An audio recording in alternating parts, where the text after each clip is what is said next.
Well, hello everybody, and welcome to Self-Publishing Insiders. My name is Jim Azevedo, and I lead the marketing and corporate communications department here at Draft Digital. And I'm glad to be back from vacation. I've been gone for the last couple of weeks, so thank you for everybody who's kind of been tuning in as I've been gone. I hope that you've enjoyed the episodes. But today, I'm so excited to be back because I have Adrienne Giordano joining me here today to talk about cognitive behavioral therapy. I knew I was Therapy. gonna I knew I was gonna It's a forget a word. mouthful. It's a Oh my mouthful. goodness.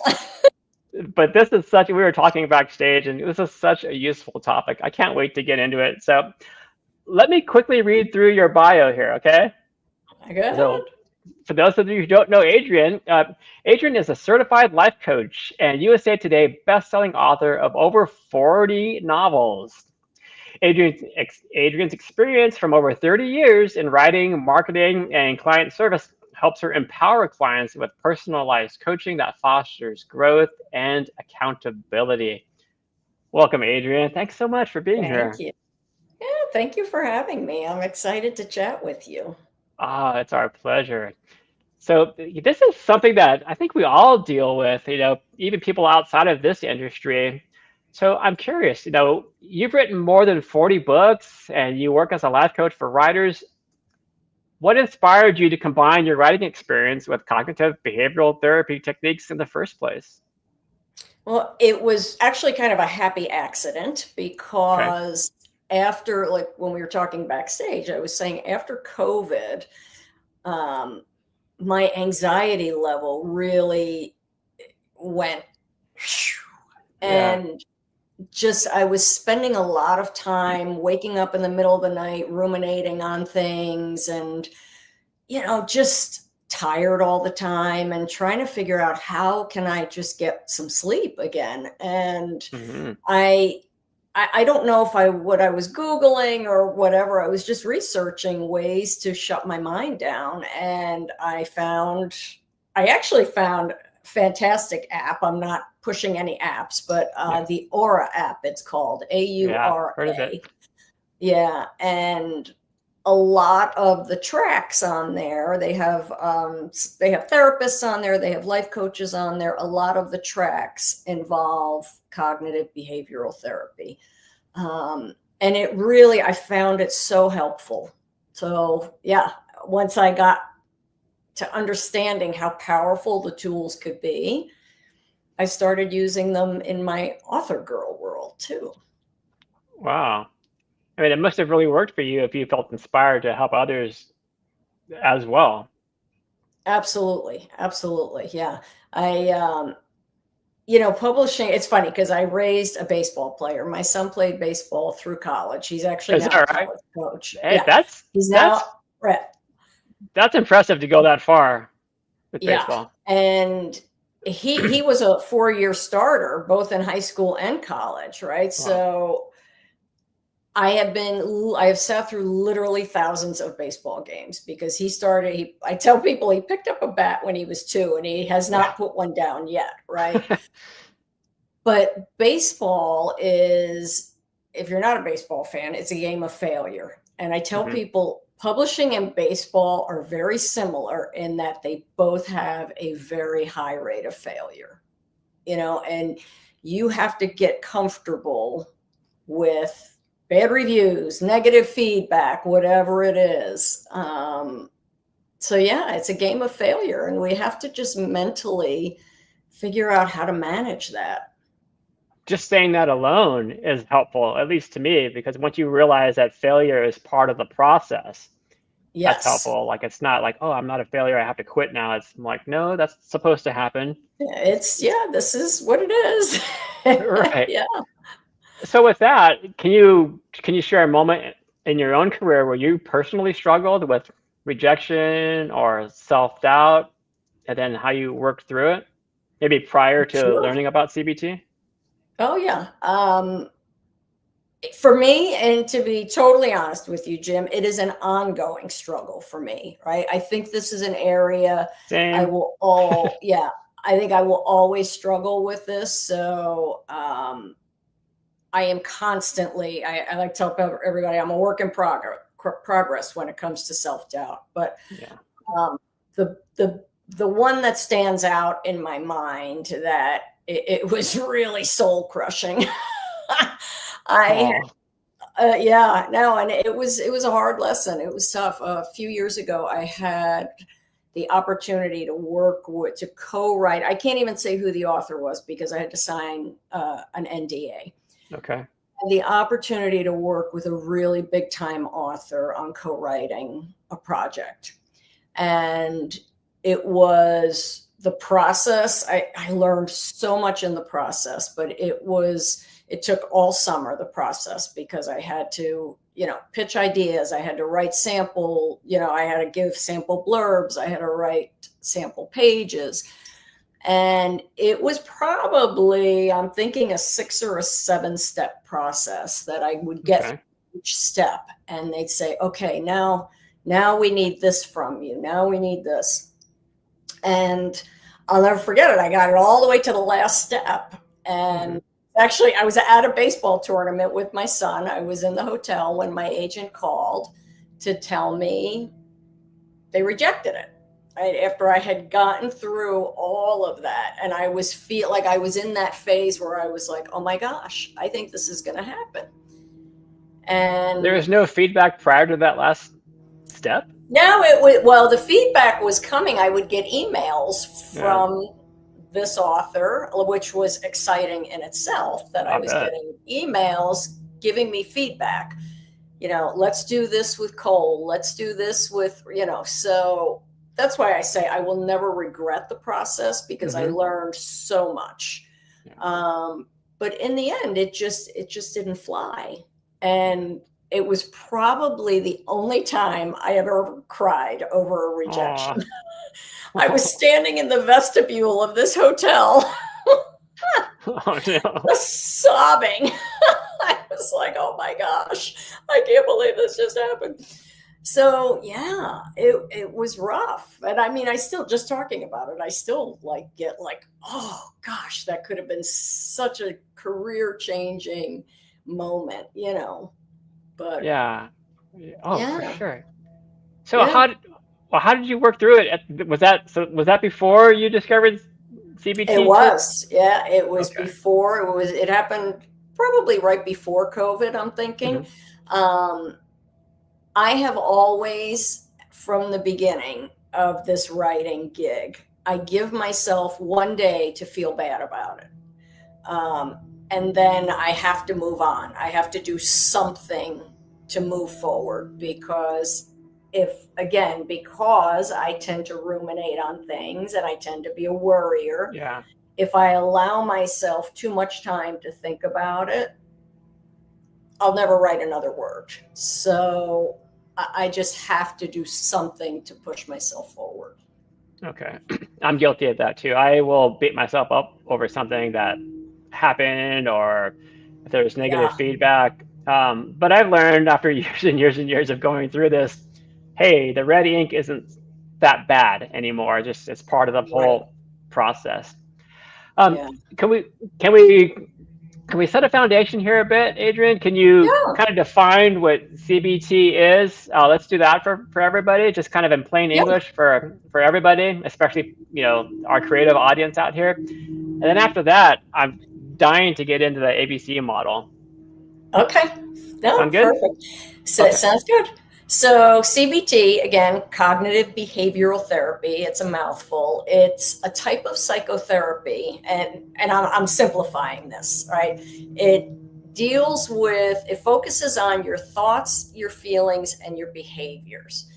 And what CBT does is help you identify the negative behaviors, right? The negative thoughts, the negative behaviors that, can create upsetting situations for you, right? So, like, for example, like I have some weight loss clients that I work Mm-hmm. with, right? Think of it like a loop, right? In a stressful situation, if you're a stress eater, in a stressful situation, you may automatically, I don't know, eat a chocolate cake, right? And then you feel bad about the chocolate cake. So then you're you're feeling bad again. So the cycle just keeps spinning, right? Because you kind of spiral. So what I keep saying CBD, I'm glad you did that CBT. first because I was going to do that. I figured I would say CBD. We can combine it into this conversation too if you want. Yeah, really, right? So what CBT does Freudian is slip. help you, Okay. yeah, Freudian slip, yeah. It helps you disrupt that negative pattern so you can make it a more positive thing. So yes. Okay. Going into the ABCs, Yes. I came across you by reading an excellent article that you wrote for the Novelists Inc. Writers Organization about this topic, and you so clearly articulated the ABCs and the activation event. I think the example you gave was like going to the supermarket, and the activating event might be for a person like, hey, my favorite bread, it's out of stock again. It's always out of stock. And I kept picturing myself in like driving in traffic and how I get activated like all the time.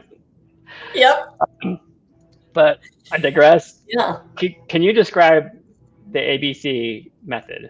Absolutely. Yeah. This is one of my favorite. There are a ton of CBT techniques out there, but this is really one of my favorites because you can do it on the fly, right? And it's none of these techniques are easy. Like, let me say that first, right? Because we're trying to change habits, right? And kicking habits is, never easy.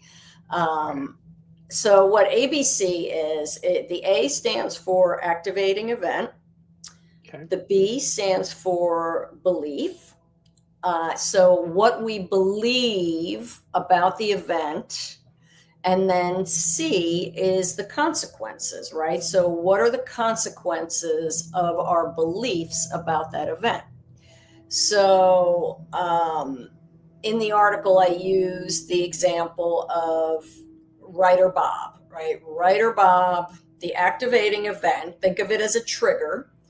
The activating event for writer Bob was that he got negative feedback from his editor.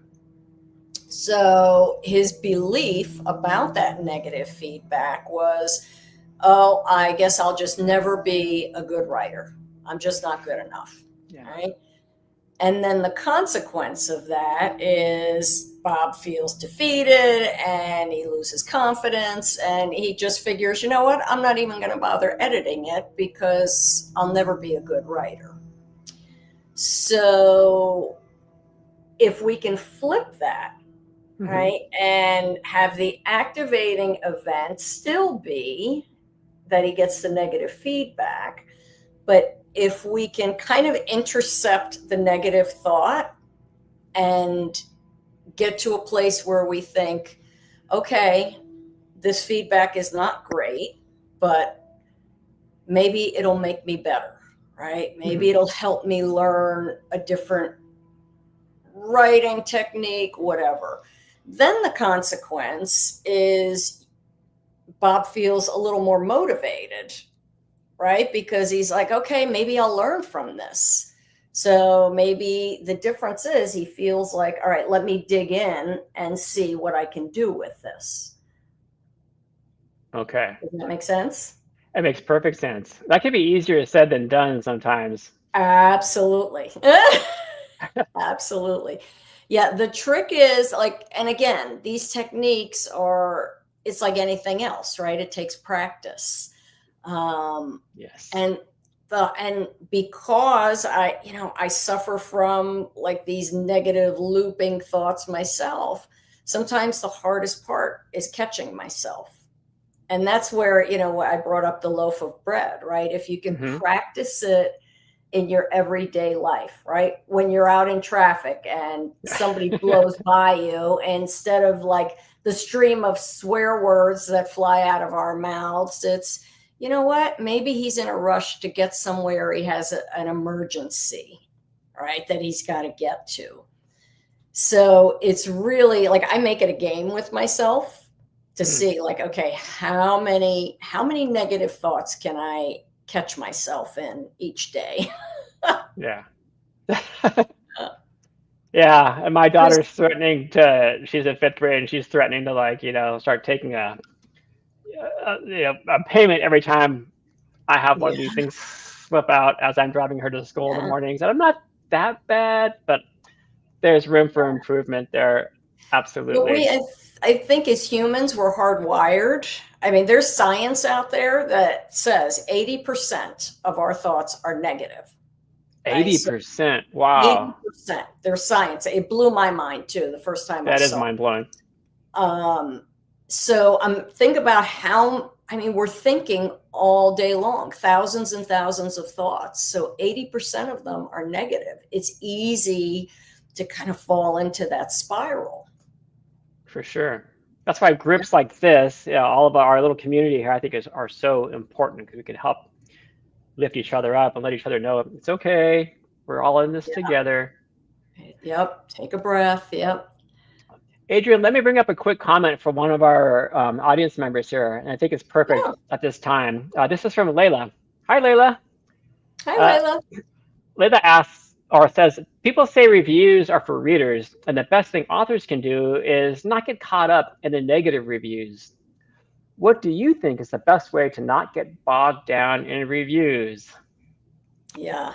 And I'll tell you, this is such a great question. And I think like everything, right? It's all Mm-hmm. about figuring out where is our comfort zone with it, right? For me personally, and I will never forget this. I was a newly published author, um, and it was a traditionally published book. So again, I Mm-hmm. had no control over the cover, whatever.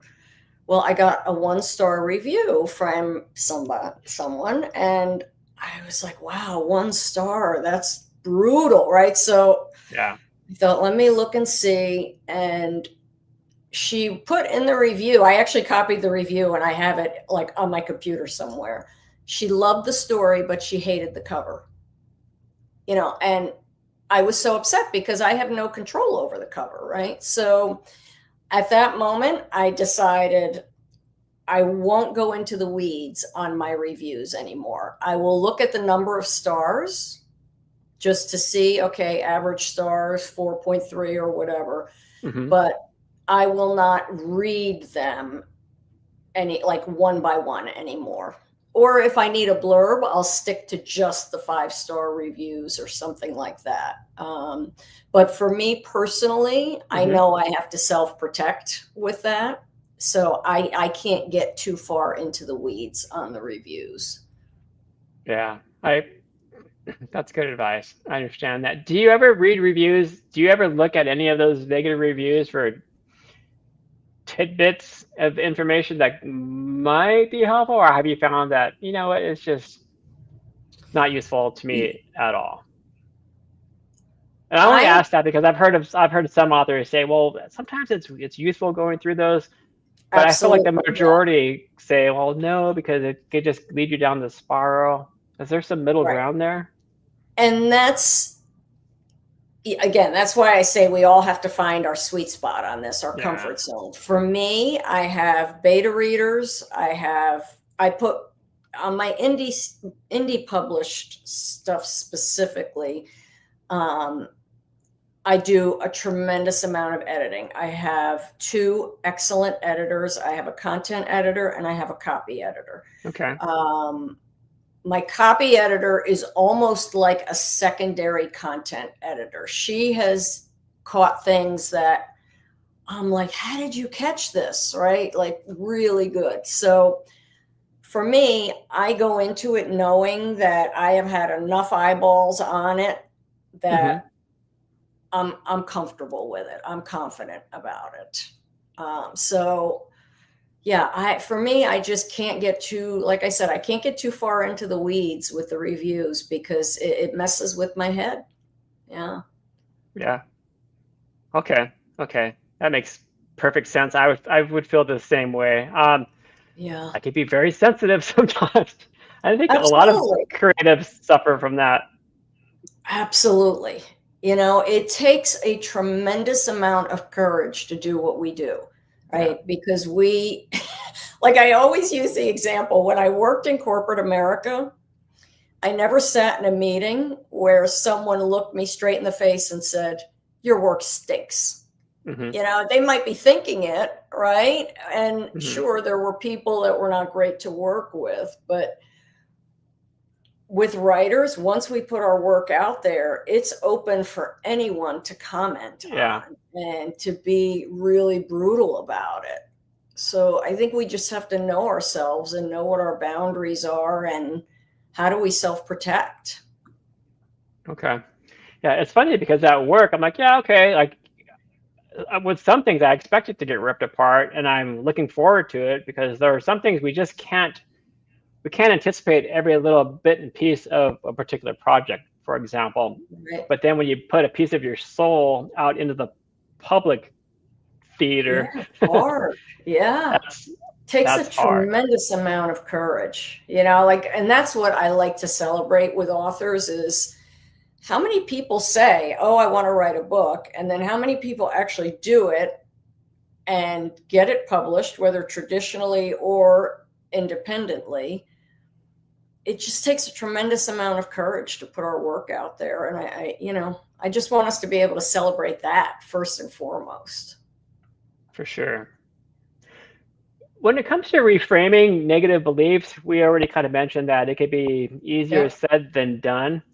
Um, what strategies have you found that help writers sort of make this shift, especially in the heat of the moment? Yeah.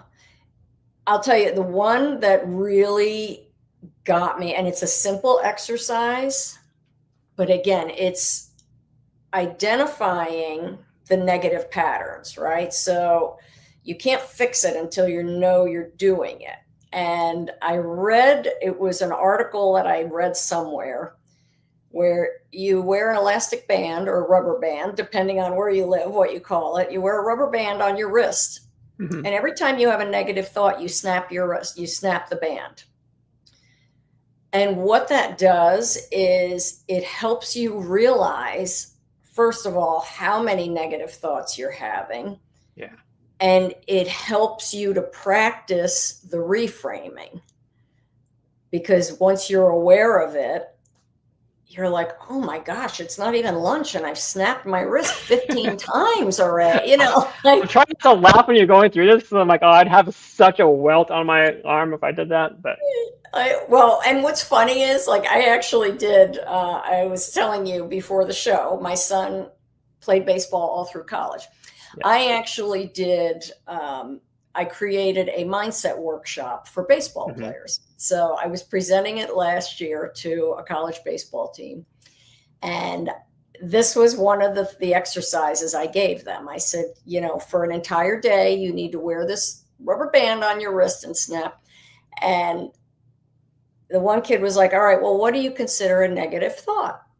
And I said, okay, if you're walking across campus and you see somebody with a pair of shoes that you think are ugly, and you say to yourself, man, those are ugly shoes.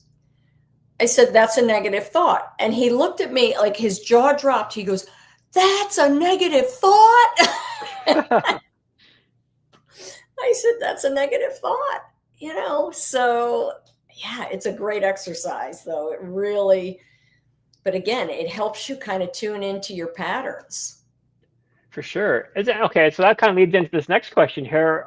Why is taking an action like that, even if it's a small step, why are actions such an important antidote, sort of, to kind of, an antidote to break us out of our creative paralysis, especially if we've gone through a negative event and we're like, forget it, like I'm not going to touch my manuscript for days, weeks, or even months at some time.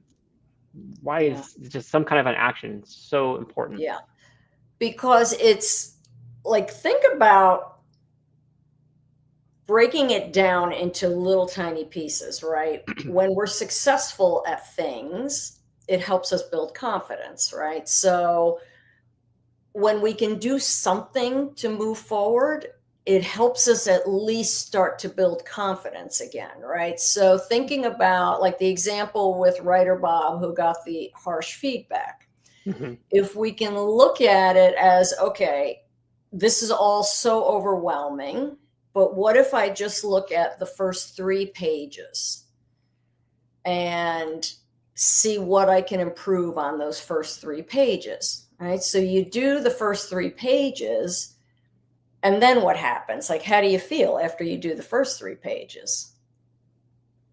Okay. You feel great. How do you Yeah. feel, right? Yeah, Yeah. you feel like You you're made some making progress. progress, Yeah. right?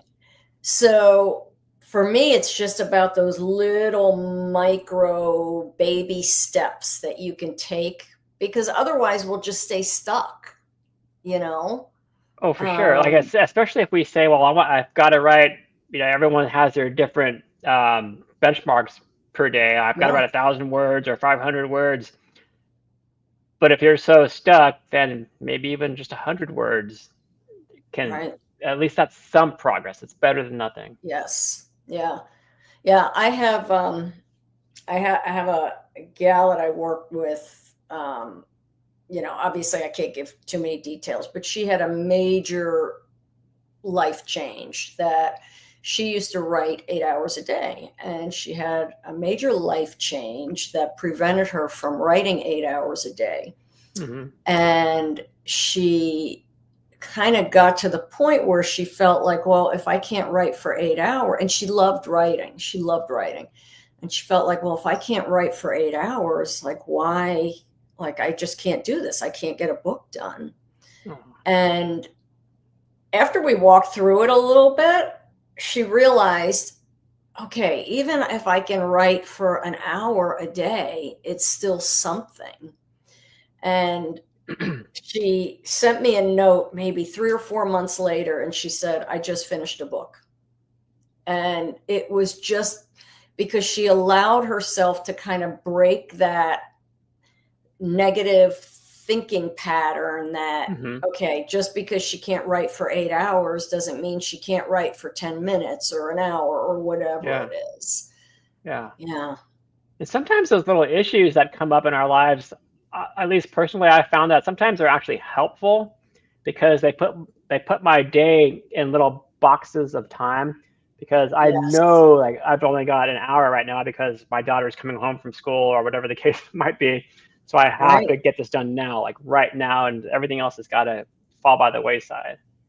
Yeah. And what feasibly can you get in an hour? And I think this, especially with indie published authors, because the to-do list goes on forever and ever and ever. Like, it never stops, right? So it's okay, how much can I realistically, this is another big thing I work with my indie clients, is Hmm.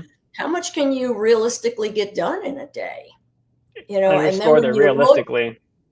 right, right. And then when you look at it and go, wow, I'm trying to shove 48 hours worth of work into, an 8 hour workday. So again, it's just being aware of it and figuring out how to deal with it. Oh, I bring up this quick comment from one of our weekly viewers. Hi, Tom. Tom asks, should every active author be in therapy? Well, here now, this is a little fun fact for you. So I'm not a therapist, right? I'm Okay. a certified life coach, right? They're two Okay. totally different things. Um, but I We just were think all thinking it, Tom. teaching, We're all thinking it. we are all the, yeah, it's, we just have to get really comfortable with indie publishing. I think just publishing in general, there's always going to be a ton of pressure, and we have to figure out how to manage it. And are we all comparing ourselves to our peers? Like you said, I have to get all this stuff done, and like a day's worth of work or 2 days worth of work done in a day. I find myself comparing myself to others all the time, and I don't do it on purpose. It's just, I swear, it's unconscious, but I'm like, oh, that person's so productive, and Right. I want to impress my colleagues and my peers about how much work I can crank out in a day, in a week, in a month, whatever the case is. But that can lead to burnout, at least for me. Oh my gosh, for sure, for sure. And over the years, I can remember like all the different advice. You have to write every day. And then another author saying to me, I can't write every day. It's Uh-huh. not my process. So I think that's a huge part of it too, is figuring out what your process is and what works for you. Because if you're trying to do something that is not going to work for you, right? If you're kind of rubbing up against it, like, think of it like fuel and friction, right? So if you're trying to write 3,000 words a day because somebody in your critique group does 3,000 words a day, and you're like, man, I can't even, like, I'm tanked at 1,000 words a day. Yeah. Maybe 1,000 words a day is your sweet spot, right? And that's just giving yourself a little grace Hmm. and knowing what your process is. I love that. Give yourself a little Yeah. grace, everybody. Give And maybe yourself your a little 1,000 grace. words is head and shoulders better than the person who cranked out 3,000 Oh words. my gosh, for sure. Yeah. Yeah. My writing partner, Misty Evans, she's written over 100 books. And I Wow. sit here and I go, I don't eat. I can't even wrap my mind around that. Never mind Yeah. try to do that. She's just very prolific Yeah. and she can do that. And I can't. Yep. I just want to bring up Lexi's comment here. Lexi says, perfect is the enemy of good or whatever. I, Absolutely. Yeah. I live by that saying. It's also it's the enemy. My saying is perfect is the enemy of done. Yeah. Um, Yeah. and I want to bring up another quick comment here from Positive Movement. Thanks for joining the show, and I thank you so much for this question. Positive Movement says, sometimes writers get desperate because their books aren't selling. What do you suggest about this? That's a tough one. It is a tough one. It's, again, break it down into little doable steps, right? So, how do you figure out, is it changing the cover? Is it changing the blurb? Is it, changing the keywords, right? And I know this from experience working with my indie published titles. And I think just from experience, my biggest advice would be make one change and see what happens. Yeah. You know, and that's not, maybe it's a mindset thing, but it's at least moving you forward in some way. So if you change the blurb and nothing happens, okay, it's not the blurb. Let's move to the next thing. Hmm. And at least you're taking actionable steps versus just sitting there and feeling bad about how the sales are no good. Yeah. Yeah, that's great advice. And I would remind everybody out there that as an indie author, you have that, we talked about this backstage too. You Yeah, have that creative control. So if your books aren't selling, it's not the end of the world. It's not the end game for your book. Your book isn't the right. static object. You have the freedom to change or update that cover image or your book's description or your book's price. Sometimes that's a major issue as well. So, Absolutely. Yeah, it doesn't mean, and I think this is so important for people to know too, is if the book isn't selling, it doesn't mean we're not good writers. It just means that we have to figure out what's going to help move the needle on it. mhm. Yeah, and I think we all have examples of people that we know or authors that we know whose 10-year-old, sometimes 15-year-old book or later suddenly takes off. And that Absolutely. is because they didn't quit. They just kept writing books and writing books and writing Right. books. And one of those books started gaining some tractions and that led readers to their backlist. So Absolutely. yeah, I appreciate that question. Oh, here's another question from our own Alyssa, who asks, how would you suggest someone figure out their process? Here, and this is going to sound so simplistic, but Okay. it's true, is figure out what you enjoy. And in the article that Jim referenced, One of the techniques was behavioral activation, right? So, and part of it is figure out the things that you enjoy, because if you're enjoying it, you're going to want to do more of it, right? So, again, think of it as friction and fuel, right? If you're not enjoying it, you don't want to do it, right? So, really kind of pay attention to the things you're doing during the day and so if you're really enjoying your writing, but you're not enjoying doing the ads, okay, so how can you still get enough marketing and enough time to do your ads without it negatively impacting your writing time, right? So how can you manage your day so you can write more and do less ads? And that's just, I just riffed on that example, but yeah, it's really identifying the things you enjoy doing and figuring out how do I do more of that and less of the things that I don't enjoy. And I think that's good advice, because sometimes we feel compelled to do these other things because that's what we're supposed to do Right. versus what we're hearing out there in the Yeah. community.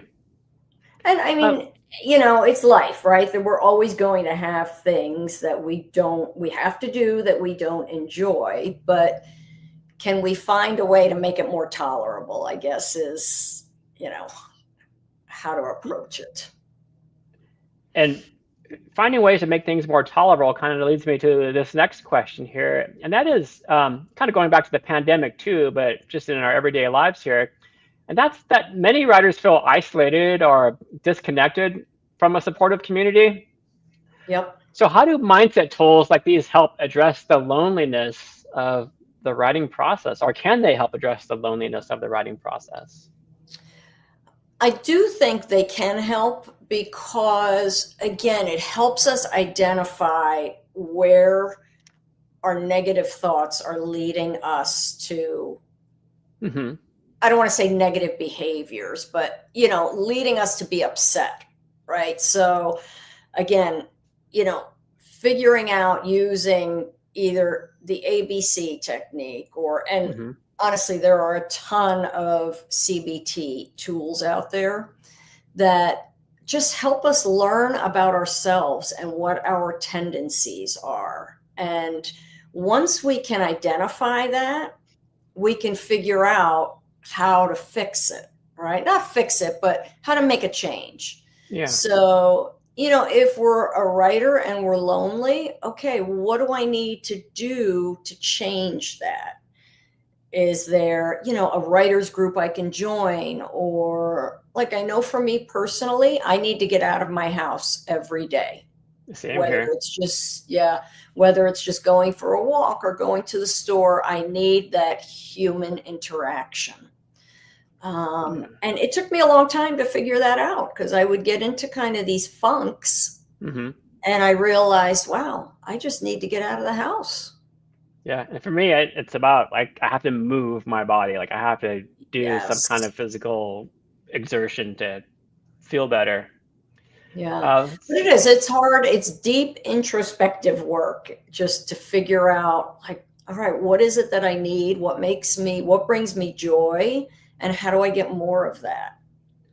I'm curious if you've learned through the years giving CBT advice to your clients and through your training sessions, have you learned like why is it that we tend to be our own worst critics? And I would imagine, at least for myself, when I'm isolated for a long period of times, that voice gets worse and worse and worse. Yeah. I'm my own worst critic, and I would never say the things I say to myself to anybody else ever. Yeah. And that's true. Like one of the questions, because again, like in coaching, in life coaching, we never give advice. We operate under the idea that our clients all have the answers within them. Mm-hmm. Right? We're just asking the questions to lead you there, right? So being our own worst critic, like one of the questions, like if I'm in a session with a client and they're talking to me about this very thing, I'll say, okay, if your best friend who you love dearly were standing in front of you, what would you tell them? Perfect. You know, and yeah, or there's another great exercise, looking at yourself in the mirror. And I used to have a terrible habit. I would say to myself all the time, if I made a mistake, I'd go, oh, I'm such an idiot. And I tried this mirror exercise where you're looking at yourself in the mirror. Yeah. And I would say, you're an idiot. And it's so powerful because it's like, wow, that is so harsh. Why do we do this to ourselves? Yeah, and you would be so compassionate with a friend of yours or to a child. It's another example. You'd never even dream of saying those same words. Yeah, for sure. So I think that's a huge one, is just try to, and again, this is where the difficulty in catching yourself with these negative thoughts comes in. This is why we just have to practice, practice, practice. Because once we get used to doing it, once we get used to saying, okay, Jim, if your best friend were standing in front of you, what would you say? Yeah. You know, the more we get used to, the more we practice, it becomes second nature to us. Okay. For a writer, for any writer right now who's listening and who feels like they're stuck in a spiral of, I'll never be good enough, what's the very first step you tell them to take today? I would say do something, right? Whether it's action. Figuring out what you enjoy. If you enjoy taking classes, take a writing class, right? If it's reading a book or reading an article, just do something. Take one tiny step forward. Okay. Do you know if there are any misunderstandings about CBT or something that people may not understand about the practice itself that you would like to clear up or make sure that people understand about it? Yeah, I think with CBT, it's tools, right? It's just another tool in our toolbox. Like, you know how you have your toolbox and some tools you like and some tools you don't.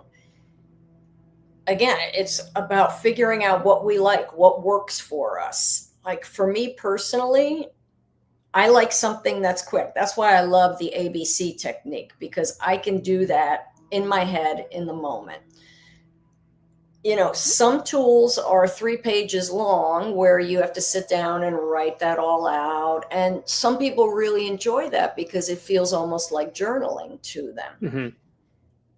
For me, that doesn't work because my brain moves at such a pace that, like, I want to get to the next thing. We need to get to the next thing. How fast can I get to the next thing, right? So sitting down with 5 pages doesn't work for me.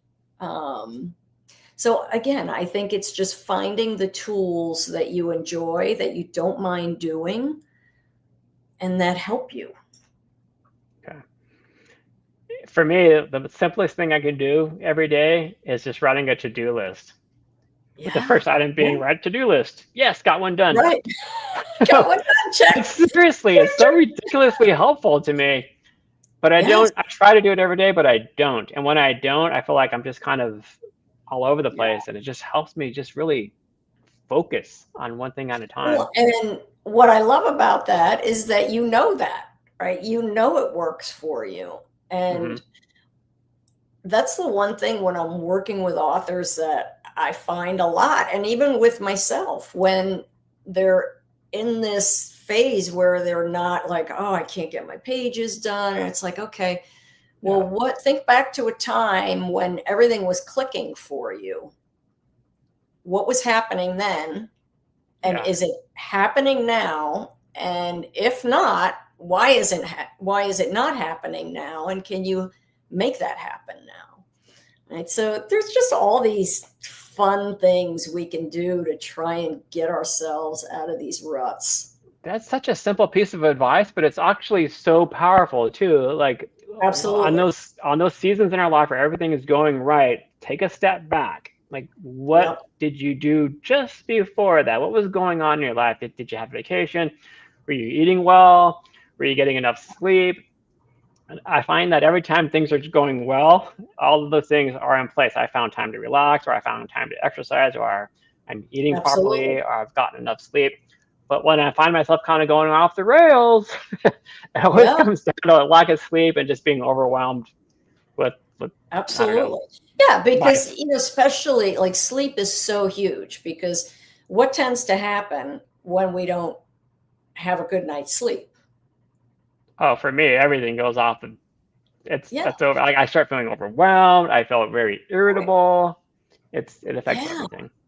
And I mean, Can't sometimes like I concentrate. know for me, yeah, my concentration for me, I tend to make more like snap decisions when I'm tired versus thinking it through a little bit. So again, we all have our stuff, right? We all have our stuff, and we just have to figure out like, okay, why is this happening? What's changed? Right. Lexi says, "Oh no, this part is targeted at me." Gotcha, Lexi. I'm kidding. No, that was all about me, Lexi. Okay, we're coming to a close. So I wanted to ask you, where can people find you? Can they just go to your website if they want to learn more about you, your books, Yep. and Everything's on my your tools? website. Yep. Okay, There's and a did I get contact the right one form, here? Okay, adriennegiordano.com. Yep. okay. Um, and I'm actually, fun little fact is I will be shortly rolling out a podcast on this it's called The Right Frame of Mind, Oh, on this kind nice. of where I'll work with authors and we're just like you and I did. We're going to talk about the challenges and how we overcome these challenges. And I think I'm super excited about it. I think it'll be fun. Oh, perfect. So, Well, let us know when you launch that podcast, and we'll put oh, links. I Maybe we can will. put a link Thank you. in our newsletter or something because Yeah. everybody deals with this stuff, and it's so important to Oh get the my word out gosh. there that there's help. Right. Well, and that we're not alone, right? That's the thing that I think as authors, we feel like it's just us, right? It's just Yeah, us. And it's not. I think we all have our hangups, we all have our things that we worry about, and yeah. you know, And it's it's so liberating when you feel that something is just impacting you and you alone, but then when you learn that there are other people, probably a lot of people who are having very similar or the same issues as you, that's liberating. And it helps just, yeah, free you a little bit. it normalizes it for you, right? Yeah, Like, thank you. oh, it's not just me. Yeah. For Okay. sure. Well, I knew this was going to happen, Adrienne. That we're at time, and it went by very quick. Okay, it Uh, it was did. it was so fun, and so It was so impactful fun. and I so was I was a useful. little nervous doing the whole live thing, but it was Why? great. I You're know. a natural. Big, right, well, because see, now this is the Just thing, like me. my brain, this is right, it's just me. These are the things I worry about. Yeah, that's I love this community because the community is so helpful and understanding, and we all have each other's Yeah, backs. So I'm going yeah. to go through some of the obligatory YouTube type comments and stuff now. For those of you who are watching, if you enjoyed this session, if you can please share with your friends and subscribe to the channel and like this particular episode, that helps us spread the word out there and bring in guests like Adrienne to this show. If you're interested in seeing what we're going to do in subsequent weeks, you can bookmark d2dlive.com because on that page you'll see what next week topic is going to be and who our next guest is going to be.